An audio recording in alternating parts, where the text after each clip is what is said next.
क्या पूरा विश्व संक्रमित है, लगभग पूरे विश्व में महामारी के रूप में फैला हुआ है। और इससे बचाव के जो सुझाव दिए जा रहे हैं WHO के द्वारा, इंडिया गवर्नमेंट्स के द्वारा, उसको फॉलो करें सभी लोग, ये विनम्र निवेदन है।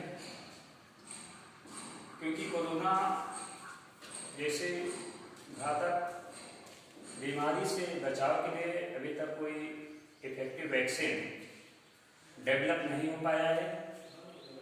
सेल्फ प्रोटेक्शन ही इसका ट्रीटमेंट है। तो अपने आप को प्रोटेक्ट रखने के लिए जो भी रूल रेगुलेशंस WHO के द्वारा या इंडिया गवर्नमेंट्स के द्वारा बताए जा रहे हैं उसको फॉलो करें। ऐसी विषम परिस्थितियों में पढ़ाई को कंटिन्यू करने के लिए प्रशासन की तरफ से ऐसा निर्देश दिया गया है कि ऑनलाइन क्लासेस के माध्यम से इसे कंटिन्यू किया जाए। तो उसके रेस्पेक्ट्स में ऑनलाइन क्लासेस स्टार्ट किए जा रहे हैं और आप लोगों से एस्पेक्ट्स है कि अधिक से अधिक संख्या में कंट्रीब्यूट करके सपोर्ट करें और एक प्रोसेस को सक्सेसफुल बनाएं, जिससे जो प्रशासन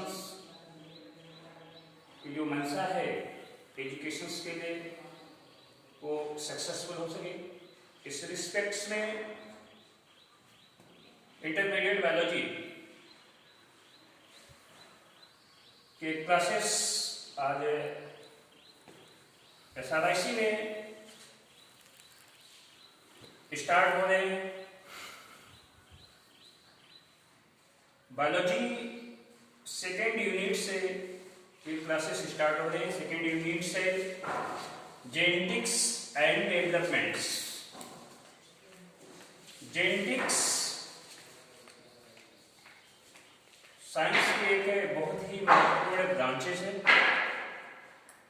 एक तरह से देखा जाए तो जो जेनेटिक्स है ये बायोलॉजिकल साइंस की बैकबोन है। लिविंग थिंग्स के रिस्पेक्ट्स में साइंस जैसे जैसे डेवलप होता गया, साइंटिस्टों के द्वारा ये जानने की इच्छा हो रही थी कि ये कौन सा करेस्टिंग फैक्टर्स है जिसके द्वारा जो पेरेंटल कैरेक्टर हैं ये पेरेंटल कैरेक्टर उसके नेक्स्ट जनरेशन में ट्रांसमिट होते हैं। स्टार्ट में अरिस्टोटेल्स, पाइथागोरस जैसे फिलोसफर ये जानने की कोशिश कर रहे थे कि ऐसा क्या है, कौन सा फैक्टर्स है कि जिसके द्वारा पेरेंटल कैरेक्टर उसके आने वाले जनरेशंस में ट्रांसमिट होते हैं और इनमें जितने भी लिविंग थिंग्स हैं वो अपने इक्विवेलेंट किस तरह से न्यू जनरेशंस ओरिजिनेट कराते हैं। इस रिस्पेक्ट्स में जेनेटिक्स एक महत्वपूर्ण ब्रांच के रूप में जनरेट हुआ। जेनेटिक्स की अगर हम बात करें तो जेनेटिक्स एक ग्रीक वर्ड है। ग्रीक वर्ड जेन से ओरिजिनेट हुआ। जेन मीन्स टू बिकम और to grow into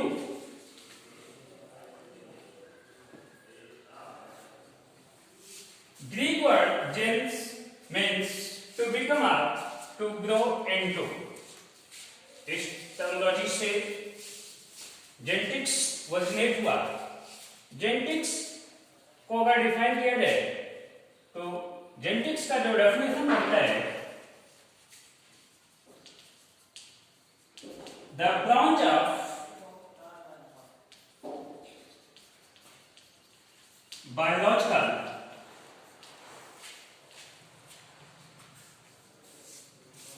science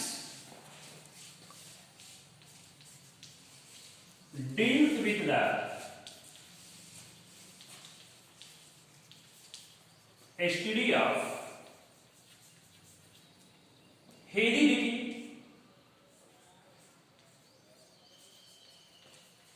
and variation. The branch of biological science deals with the study of heredity and variations.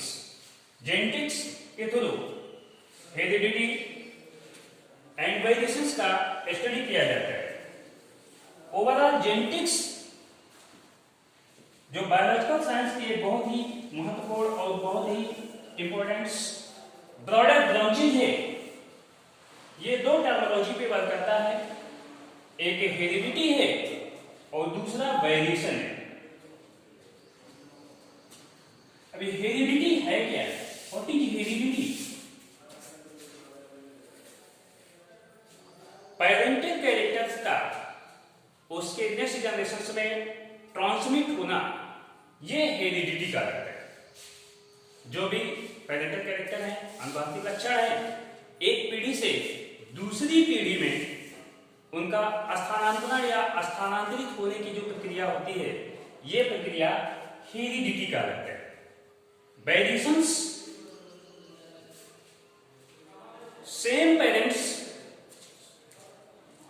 Same characters transmit होते हुए भी अगर एक माता पिता की दो या दो से अधिक संतानें हैं, तो सेम ही जेनेटिक मैटेरियल ट्रांसफर हुआ है। बट कभी भी अगर देखा जाए, ट्विंस को छोड़कर कभी भी एक ही माता पिता की दो या दो से अधिक संतानें एक समान नहीं होती है। ट्विंस में भी वेरिएशंस देखने को मिलता है।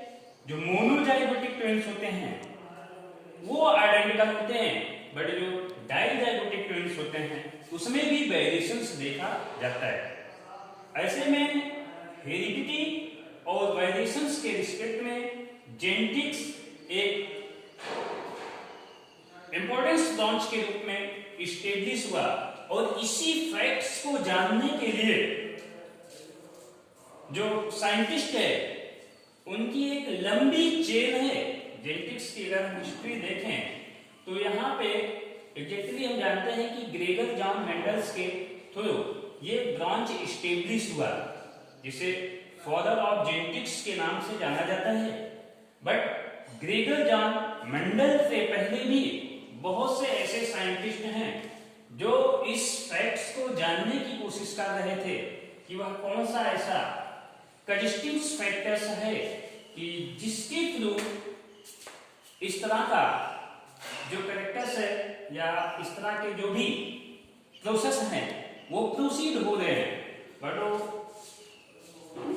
इस वर्क में सक्सेसफुल नहीं हो पाए। ग्रेगर जॉन मेंडल्स के थ्रू जेनेटिक्स इस्टेब्लिश हुआ, जो एक साइंटिफिक फाउंडेशन के रिस्पेक्ट में जिसका इस्टेब्लिशमेंट मेंडल्स के थ्रू हुआ।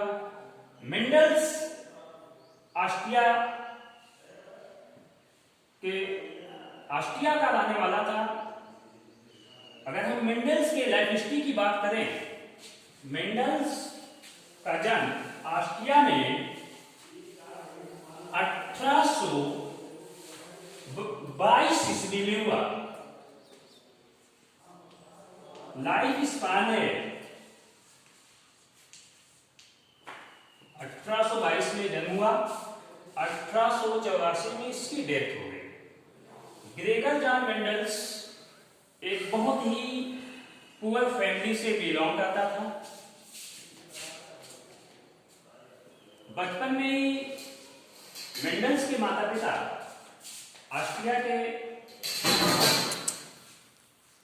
एम्स्टर्डम में जिस तरह से हमारे यहाँ गुरुकुल हुआ करते हैं, वैसे यूरोपियन कंट्रीज में मोनेस्ट्रीज होते हैं, मठ होते हैं, गिरजाघर होते हैं, वहां पे इसको ड्रॉप किया। प्राइमरी एजुकेशन के लिए वहां पे इसका जो है एजुकेशन स्टार्ट हुआ उसी गिरजाघर में। बचपन से ही मेंडल्स इस फील्ड में इंटरेस्टेड दिखता था। वो वहां पे छोटी छोटी क्यारियां बनाकर तमाम तरह के पेड़ पौधों को वो ग्रो कराया करता था, उनमें क्रॉस पॉलिनेशन कराता था। ये थिंकिंग उसके माइंड में चल रहा था कि ऐसा क्या है कि पेरेंटिंग कैरेक्टर्स उसके आने वाले जनरेशन में ट्रांसमिट होते रहते हैं। एग्जैक्टली ग्रेगर जॉन मेंडल्स जो एक बहुत ही पुअर फैमिली से बिलोंग करता था, उसके पेरेंट्स के पास इतना इस तरह का इकोनॉमिक लेवल नहीं था कि जो उसके एजुकेशन के लिए सही तरीके से सपोर्ट कर पाते थे। ऐसे में ग्रेगर जॉन मेंडल्स जो एक स्लो माइंड का व्यक्ति था, वहां पे गिरजाघर में वो 12वीं तक शिक्षा ग्रहण करने के बाद उसके रुचि को देखते हुए, उसके इंटरेस्ट को देखते हुए मॉनेस्ट्रीज का जो प्रेसिडेंट था उसने ग्रेगर जॉन मेंडल्स को हायर एजुकेशन के लिए अपने खर्च से हायर एजुकेशन के लिए ग्रेगर जॉन मेंडल्स को उस समय जो पूरे यूरोप की सबसे फेमस यूनिवर्सिटी थी वियना यूनिवर्सिटी, उसमें हायर एजुकेशन के लिए उसने सपोर्ट किया कि मेंडल्स की जो पढ़ाई है वो उस प्रेसिडेंट्स के सपोर्ट से, मठ के प्रेसिडेंट के सपोर्ट से वहां पे वो वियना यूनिवर्सिटी में हायर एजुकेशन के लिए गया। Bad luck, Gregor John Mendel's जो एक स्लो माइंड का व्यक्ति था, वहां पे 3 साल तक वो कंटिन्यू स्टडी किया। 3 साल तक कंटिन्यू स्टडी करने के बाद मेंडल्स एक ही क्लास में वो 3 साल कंटिन्यू फेल होता गया। वो बीए फर्स्ट ईयर के क्लास को पास आउट नहीं कर पाया। ऐसे में वहां पे जब वो स्टडी कर रहा था तो क्लास को तो पास आउट नहीं कर पाया, बट वहां वो 3 साल स्टडी किया। ऐसे में उसके पास बायोस्टैटिक्स और मैथमेटिक्स का नॉलेज, डीप नॉलेज उसको हो गया। और यही बायोस्टैटिक्स और मैथमेटिक्स का जो नॉलेज था, ये ग्रेगर जॉन मेंडल्स के एक्सपेरिमेंट का बैकबोन सिद्ध हुआ। 3 साल तक जब वो कंटिन्यू एक ही क्लास में फेल होता रहा, तो वहां से प्रेसिडेंट्स ने डिसाइड किया कि मेंडल्स को वापस बुला दिया जाए। मेंडल्स वहां से जब आने लगा वियना यूनिवर्सिटी से, ऐसे में उसके जो जानने पहचानने वाले लोग थे, वहां से वो उनसे अलग अलग कंट्रीज के लोगों से मटर्स के सीड कलेक्ट करवाया। और वहां से वो रिटर्न आने के बाद जब वापस आया तो उसी गिरजाघर में वो एज टीचर्स बच्चों को टीच करने लगा। साथ में वहां पे गिरजाघर में छोटी छोटी क्यारियां बनाकर मटर के पौधे को ग्रो कराया। मेंडल्स वियना यूनिवर्सिटी से जब वापस आया तो बहुत से कैरेक्टर्स और वैरायटीज को लेकर वहां से आया था, बट यहाँ पे जब वो एक्सपेरिमेंट अपना स्टार्ट किया तो बायोस्टैटिक्स और मैथमेटिक्स का जो नॉलेज था उसके through Gregor John Mendel's ratio calculate कर ले जाता था। किस कैरेक्टर को हमको सेलेक्ट करना है, किस कैरेक्टर को इग्नोर करना है, अवॉइड करना है, ये मेंडल्स बहुत अच्छे से कर ले जा रहा था। रीजन बायोस्टैटिक्स का नॉलेज था। इसके पहले के जो साइंटिस्ट थे, जो 1 या 2 जनरेशंस के बाद तीसरे जनरेशन में जाने के बाद कंफ्यूज हो जाते थे, इसलिए क्योंकि वो सारे कैरेक्टर्स को एक साथ लेकर चलते थे। इतने ज्यादा कैरेक्टर्स आ जाते थे कि वो कंफ्यूज हो जाते थे कि हमको कौन से कैरेक्टर्स को डिलीट करना है और कौन से कैरेक्टर्स को फाइनली अपने एक्सपेरिमेंट्स के लिए सिलेक्ट करना है। ऐसे में उनके ठीक विपरीत ग्रेगर जॉन मेंडल्स जो बायोस्टैटिक्स और मैथमेटिक्स के बेस पे अपने कैरेक्टर्स को कि कौन से कैरेक्टर्स को हमको सिलेक्ट करना है, कौन से कैरेक्टर्स को हमको डिलीट करना है, इसके बेस पे फाइनली वो कैरेक्टर्स को एक एक करके वो रिमूव करता गया, डिलीट करता गया। फाइनली ग्रेगर जॉन मेंडल्स ने 7 कैरेक्टर्स को अपने फाइनल एक्सपेरिमेंट्स के लिए सिलेक्ट किया। ग्रेगर जॉन मेंडल्स 1856 से लेकर 1864 तक कंटिन्यू 8 वर्षों तक वो एक्सपेरिमेंट करता रहा, मटर के पौधे पे कंटिन्यू एक्सपेरिमेंट्स करता रहा। फाइनली 1866 ईस्वी में annual proceeding of the natural history society of burn magazine में मेंडल के जो प्रिंसिपल्स हैं वो प्रिंसिपल्स पब्लिश हुए। मेंडल्स का बेडलर 1859 में,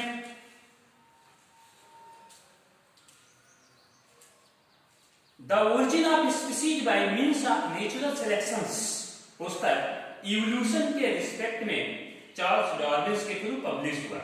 पूरे वर्ल्ड के जो साइंटिस्ट थे वो origin of species by means of natural selections में इस तरह से उलझ गए कि मेंडल्स के एक्सपेरिमेंट्स पर किसी का ध्यान ही नहीं गया।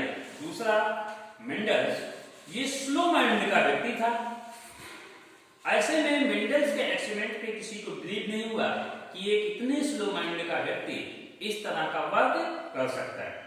1884 ईस्वी में मेंडल की डेथ हो गई। इसके बाद 1900 में जर्मन में कार्ल लोरेंज, हॉलैंड में हेगो डेब्रिच और ऑस्ट्रिया में एरिक वॉन शेरमैक के थ्रू मेंडल के एक्सपेरिमेंट की रीडिस्कवरी हुई। कोपेनहेगन में एक सेमिनार्स के आयोजन से ये तीनों साइंटिस्ट जब एक दूसरे से मिले, एक दूसरे से जब इंट्रोड्यूस हुए, तो ये लगा कि हम तीनों का एक्सपेरिमेंट सेम है। और वहां पे जब इन तीनों ने अपने अपने एक्सपेरिमेंट्स का प्रेजेंटेशंस दिया तो ये प्रूव्ड हुआ कि इनके द्वारा जेनेटिक्स की डिस्कवरी कर ली गई। फिर ये हुआ कि इससे पहले के जो भी मैगजीन्स वगैरह पब्लिश हुए हैं, जो पुस्तक पब्लिश हुई है, रिसर्च पेपर्स हुए हैं, उसमें देखा जाए अगर इससे पहले इस तरह से कोई रिसर्च पेपर इस तरह पब्लिश हुआ, इस टॉपिक्स पे पब्लिश हुआ है, तो इसे न्यू डिस्कवरी नहीं माना जाएगा। पूरे वर्ल्ड के लाइब्रेरीज में सर्च किया जाने लगा। 1866 में मेंडल्स का जो रिसर्च पब्लिश हुआ था, जब उसे देखा गया तब ये जाके कंफर्म हो पाया कि जो डिस्कवरी दिखाई जा रही है कि न्यू डिस्कवरी हुई, जेनेटिक्स एस्टेब्लिश हुआ, ये तो मेंडल ने 34 वर्ष पहले ही कर दिया है। ऐसे में ग्रेगर जॉन मेंडल्स को ऑनर्स देने के लिए उसके रिस्पेक्ट्स में जेनेटिक्स के जनक के रूप में, फादर ऑफ जेनेटिक्स के रूप में ग्रेगर जॉन मेंडल्स को सम्मानित किया गया। उसके जीते, जब तक वो जीवित था तब तक वो जो रिस्पेक्ट उसको मिलना चाहिए था वो रिस्पेक्ट तो नहीं मिला। उसके मर जाने के बाद 1900 में जब डिस्कवरी हुई तब ये माना गया कि जेनेटिक्स की खोज 1866 में ग्रेगर जॉन मेंडल्स के द्वारा किया गया। तो ये कुछ ऐसे व्यू पॉइंट्स थे जो जेनेटिक्स के रिस्पेक्ट में और ग्रेगर जॉन मेंडल्स के लाइफ हिस्ट्री से रिलेट करते थे। इसके बाद नेक्स्ट वीडियोज में किस तरह से ग्रेगर जॉन मेंडल्स ने जेनेटिक्स के रिस्पेक्ट्स में एक्सपेरिमेंट्स किया, किस तरह से उसने कैरेक्टर्स को सिलेक्ट किया, कौन कौन से कैरेक्टर्स को उसने सिलेक्ट किया, कौन से कैरेक्टर्स को डोमिनेंट कैरेक्टर्स, कौन से कैरेक्टर्स को रिसेसिव कैरेक्टर्स में, ओवरऑल जो प्रिंसिपल्स है मोनोहाइब्रिड क्रॉस के रिस्पेक्ट में, डाइहाइब्रिड क्रॉस के रिस्पेक्ट में, और ओवरऑल जो प्रोसेसिंग है ग्रेगर जॉन मेंडल्स का, उस पे हम डिस्कशन करेंगे नेक्स्ट वीडियोज में। ऐसे में इस चैनल को सब्सक्राइब करना ना भूलें, ज़्यादा से ज़्यादा कंट्रीब्यूट करें, ऑनलाइन इसको फॉलो करें। आगे का जो टॉपिक्स है हम नेक्स्ट वीडियोज में उस पर हम लोग डिस्कशन करेंगे।